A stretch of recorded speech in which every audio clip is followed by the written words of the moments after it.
You're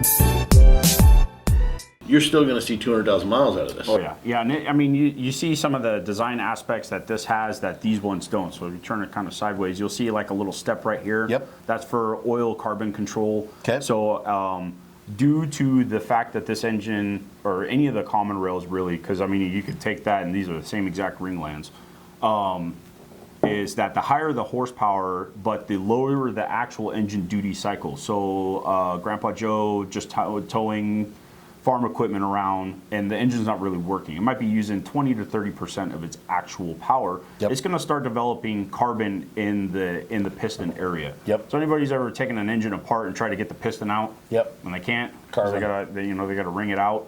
That's your carbon build. So this area right here is all for carbon control on Yep. these pistons. Whereas you see that does not have that not on there. there. Yeah.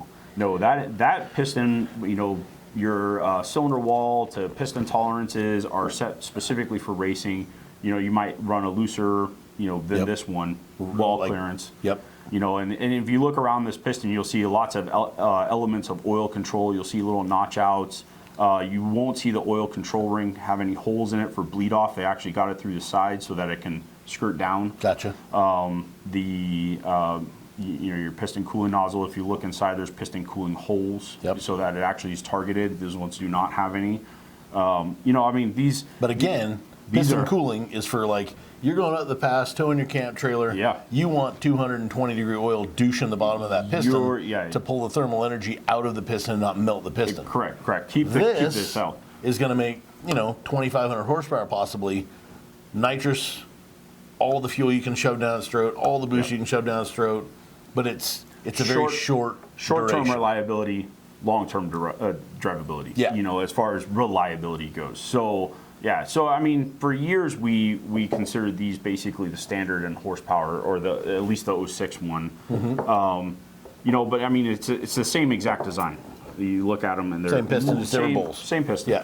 So the real question is anytime you're building an engine, I mean, to kind of put it in the context is, what are you doing with an engine?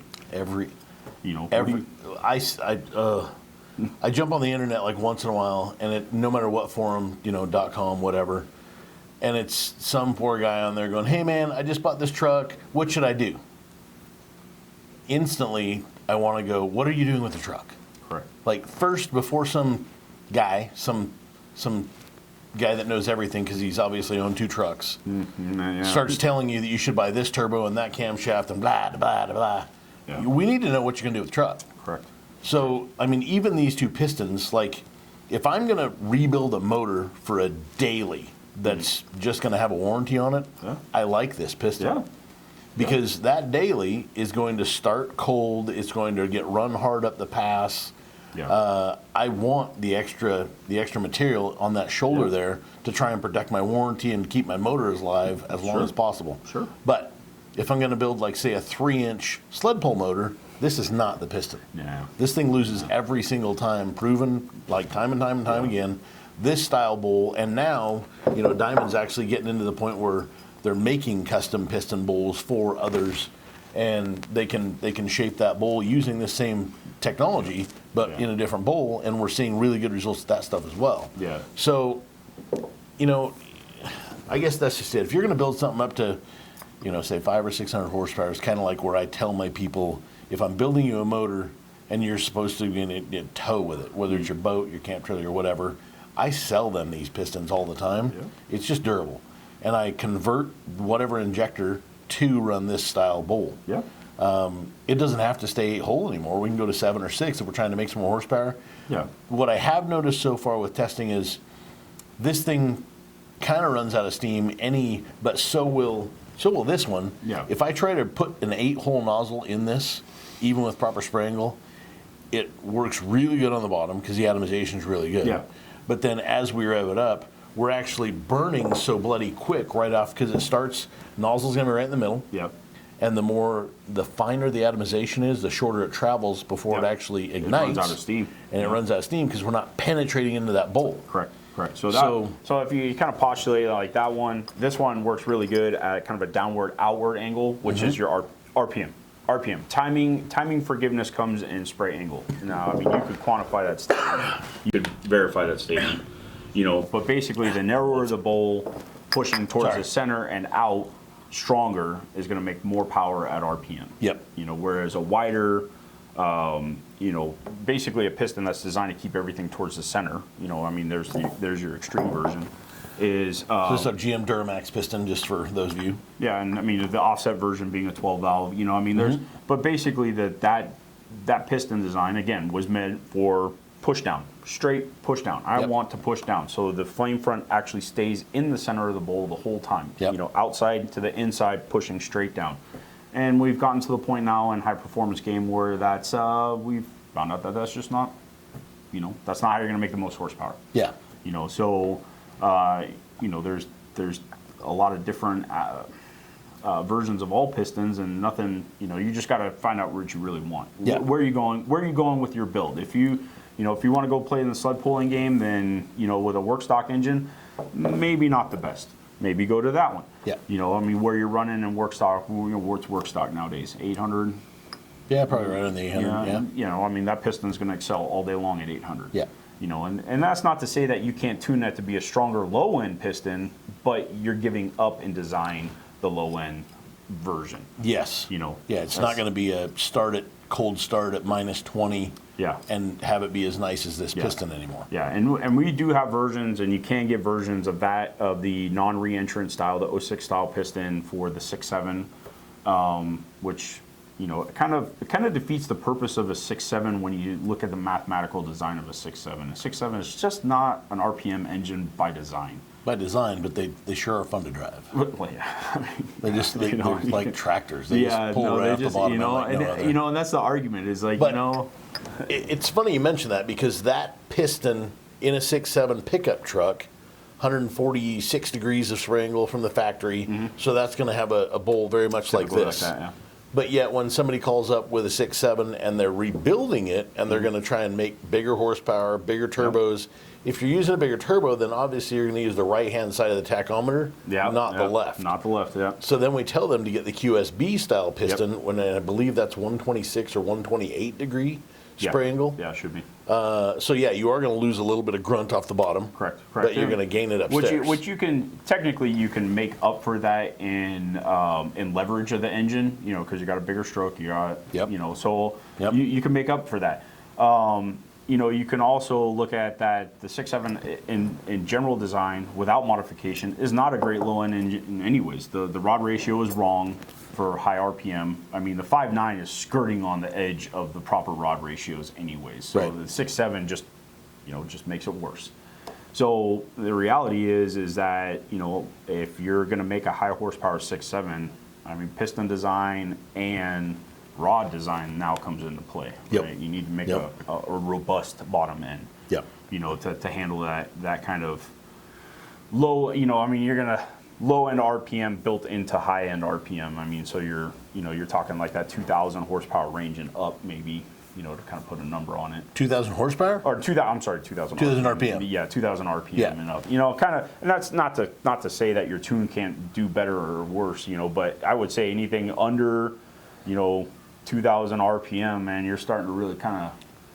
It's a lot of torque. Yeah, that's a lot of leverage on a crankshaft. For people that don't know this rule, when you stand on the gas pedal, at the moment that you're glued to the seat the hardest, there's a couple of things that are going on right then. You're feeling peak torque. Yep. So on a dyno, you would actually see wherever that tachometer is at right now when you're glued to the seat. That's going to be your peak torque number, and your fuel consumption is at peak at that very moment as well. Yep. So when you're harnessing peak torque, let's just say you're making 1,200 foot-pounds of torque, and it's at like say 2,400 RPM. Super hard on parts. Yes. And if you're trying to make too much horsepower at the exact same time, the part longevity goes down immensely. Yeah, you're really trying to put a lot of air, a lot of fuel in at that point in time, a piston that's moving way too slow. Yep. And you're basically forcing it. You're almost forcing it backwards at that point. You know, you're taking the crankshaft wanting to move, either up or down depending on where you're at, and the piston wanting to move juxtaposed to that. Like it doesn't want to do that. Right. I don't want to do that. Right. I got dynamic compression up here at 15, 16, 17, 18 to 1, and I got everything kind of smashing itself together. So that's a lot of times where you see the 6.7 starting to chicken wing itself and start throwing parts on the side of the block. It's funny that you mentioned like the 5.9 rod geometry versus crankshaft, because back when common rails first started coming out with crack capped rods, I thought, wow, that's a really good idea. Crack caps have always been a good idea in everything else. So I put crack capped rods in a 5.9 12 valve and fed it with a 101 and a 66. So it was a ton of RPM, and it lived, like made 1,200 horsepower. Yeah, I mean, but it didn't do it. It didn't do it downstairs. No, that thing was a turd downstairs. Yeah. It was no fun. It was no fun below 24 or 2,800 RPM. I mean, that's There's a no lot torque. That air profile is a little big. Yeah. So I mean, with crack capped and just there's an idea behind crack cap that makes a lot of sense, right? Is the more micro ridges and little pits and valleys that you have in a rod, the more actual connected surface you have. So I mean, literally the rod, if you've never bolted one together, you literally look at it when it's bolted together and it does not look like there's even a partition. Like it looks like there's nothing there. Right. It also leads to a lot of issues because people will take those two apart and then put them on a counter and look at them while you've just deformed the two mating surfaces. So in the OEM world, is anytime you take those apart, you put them right back together and you put them on the shelf. Got it. You don't touch it. Got it. If you Don't touch it. Don't touch it. You leave that alone. Because there's a lot of stuff that can go wrong real quick, and and these are just the little details of everything, right? Is ring gap, can play a game in it. Yep. Piston design on the total, design of the engine. What are you going to do with the engine? You can step backwards, just as fast as you can step forwards. I've done it. I've done it a lot. Very often. And there's an argument to be made that it has to happen, right? You can't learn. You can't build a knowledge base. You can't progress anything without understanding why one thing didn't work or did. So in the OEM world, there's billions, I would venture to say billions of dollars worth of R&D done on everything, and it's basically comes down to the point where the OEM has a catalog of 15 pistons, and they're going to use all 15 pistons to find out which one does the best job at said application, at said duty cycle. And gas tests. Oh, you're talking, and nowadays it's become such a science that there's people that make a very, very good living on dyno machines for the OEM, and it's pretty impressive. To the point where you don't even have to turn on an engine anymore. Really, they can, even on the assembly line, you can see if you go through their, their 1 in 5 or 1 in 3 pull on the assembly line, put it up to a parasitic load machine, and they just literally hook drive shafts up to it front and rear and a couple sensors and spin the engine over. No fuel, no nothing, and the machine can almost predict the failure down to 95%. That's pretty cool. It's pretty interesting technology, which is, it's fun to watch, very complicated to understand. Yeah. And I grew up on the shop side of things, so it's more of a, I want to see the oil. Tell me why. I want to see the oil hit the ground. Give me an oil sample. I can read that. Give me, air profile charts, and we can figure all that out. But yeah, for the most part, piston technology is one of those I feel might be the next up and comer when it comes to actual power production. What's left on the table to make power? I mean, the thinner the ring, the less friction you have. Correct. But they don't last as long. Correct. So with less friction, you're going to make more horsepower, but you're giving up longevity. Yeah. So like where those things, big fat heavy rings, you put them in the bore, and it's a lot of power just to churn a piston up and down, by hand. These things, there's 8 of them instead of 6. The rings are definitely smaller, pistons are smaller, rods are smaller, everything's lighter. Skirt's much shorter.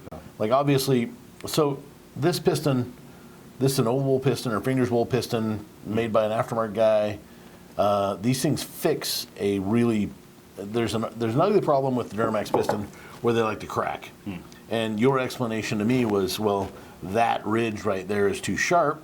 It's creating a hot spot right there, and then that's why it's going to crack, of course, right over the top of the wrist pin, because that's where that's the hammer that's trying to destroy That's basically your fold over, right? Yeah. You got a solid object under, and you got two open ends. It's going to always want to fold over. Right. So you're always going to, and I will say, I'll preface this with just not knowing everything in the world, but probably 8 times out of 10, you're going to see a crack along the pin bore line. Yep. And so, I mean, you're always going to have, anytime you have a re-entrant style piston with a sharp edge on it, or a compromised piston in material, you know, so the thickness. You also got to look at a piston cross-dimensionally. You know, if you cut that piston in half, where's the thin and the thicker?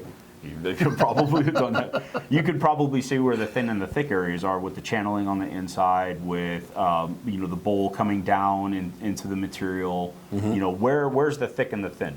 You know, and a lot of times with cracked pistons, you see that it's a culmination of either tuning being improper. So a lot of higher horsepower stock Duramaxes, I would assume, has always been the kind of the case study for cracked pistons. You know, you're looking at timing tables. You know, timing, injection pressure, because that affects dynamic timing, right? Okay. The faster you're burning fuel, the faster you're making compression. And just general, and the timing being, where is that piston, or where is that injector spraying on the physical piston at the start and the end? Right. You know, so a lot of times, you know, and you see those people, well, I've made, you know, 600 horse on stock pistons. Well, I mean, With stock injectors. it was stock injectors, or, you know, whatever the case may be, and the likelihood is that you probably ran a conservative timing, so if you, or a conservative tune, so to speak, you know, because it's a combination. You know, so, you know, you could easily say, well, yeah, you probably could have got more horsepower until the piston broke. Right. You know, but, you know, is that what you want? I mean, you can't finish a weekend of racing with a broken engine. You know, that's something that a lot of guys do not understand, I think, is when you've got a factory motor that was put together at GM, you throw almost 3,000 microseconds worth of injector on time at it. Or in the later style trucks, they run a lot less than that, and they'll turn those up to 2,000 microseconds, which is still over double what they came from the factory with. And what's happening, what Jason was just mentioning, is like the start of the injection event and the end of the injection event. During all of that, your flame is chasing all across the top of this piston, and it's kind of in an unpredictable fashion, so we don't really know how much heat you're putting in what portion of the piston by opening up duration like that. So if your goal is, say, let's just say you made 630 horsepower on a stock pump with stock injectors and all of the duration with just as much time as you could put in there without blowing up instantly, yes, you did that. You made 630. Is there a more reliable way? Yes. Is it going to be more expensive? No. Because what you're going to do is you're going to spend more money on the front side that you can control versus spending an uncontrolled of money on the back side after you blow the thing to smithereens. So if you're trying to make 600 horsepower, I would say let's just say, for instance, you call it, and you say, I'm making 180 MPa of injection pressure, and I'm at 3,000 microseconds or 2,800 microseconds, and I'm making 630 horsepower. All right, great. So what I would do then is I would want 1 or 2 of those injectors, and I would set in the test stand, I would say, okay, well, this injector at 180 MPa at his microseconds, 2,800, it pumps, I'm just going to throw a number out there, 170 mm cubed. So what I'm going to do at that point is I'm going to take and build him an injector that pumps 170 mm cubed, but I'm going to do it at, say, like 1,800 microseconds, so he can get the same quantity as he was clear on the really big, stupid tune, but he's doing it down in a factory desired range. If the guy is going to spin an extra 1,000 RPM or 2,000 RPM, then we've really got to narrow down that window, because piston speed gets so bloody fast. If we don't get the fuel in there faster than stock, then we're chasing the piston down the bore. And I mean, you take it to an even bigger design than that, is that diesels, generally speaking, are long rod engines, generally speaking. So there's a lot of leverage. So dynamic compression is it can be a real detriment or a real advantage if used properly. So by changing your pressure and your timing, you're essentially affecting your dynamic compression over the running of the engine. So let's back up. What's static compression? What's dynamic compression? So static compression is basically just the flat out number, right? Is the 17.3 to 1. 17.1. It's what you read on the sales brochure. Yep.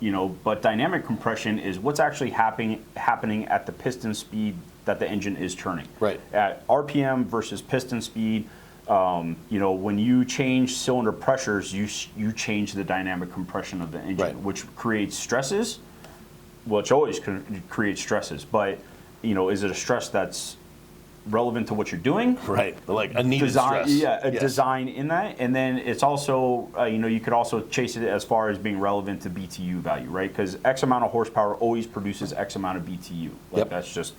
That's just physics at its best. Right. So you need to control that BTU value in order to make a reliable, purpose-built engine, whatever that purpose may be. Yep.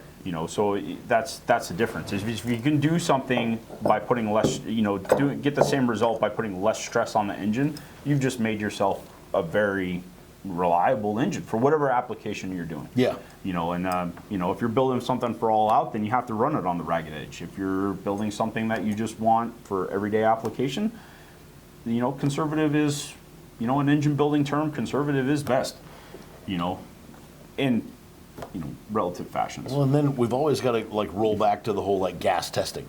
Yeah. When this thing came to us, when we bought it at Ford, Chevy, Dodge, wherever we bought it. Yeah. It's been carb stamped. Yeah. And they plan on having you push remote start to get the air conditioner cooking when it's 110 degrees outside. Yeah. And they plan on you pushing remote start when it's minus 40 because it's so bloody cold outside. You ain't going to walk out there until that Yeah. truck's kind of warmish. Yeah. So they've got a lot to deal with at the Oh, yeah. OEM level to try and figure out. So they can't sell us the best of all the worlds. No. You're building your own truck to fit your job. Your job doesn't mean hey guys, what should I do to my truck? That's a horrible question. We don't know. We don't know what you're going to do. We don't know where you live. Don't know if you tow. We don't know if you're just going to go sled pulling. We don't know. My dog wants out. Cut. Commercial break. Yeah.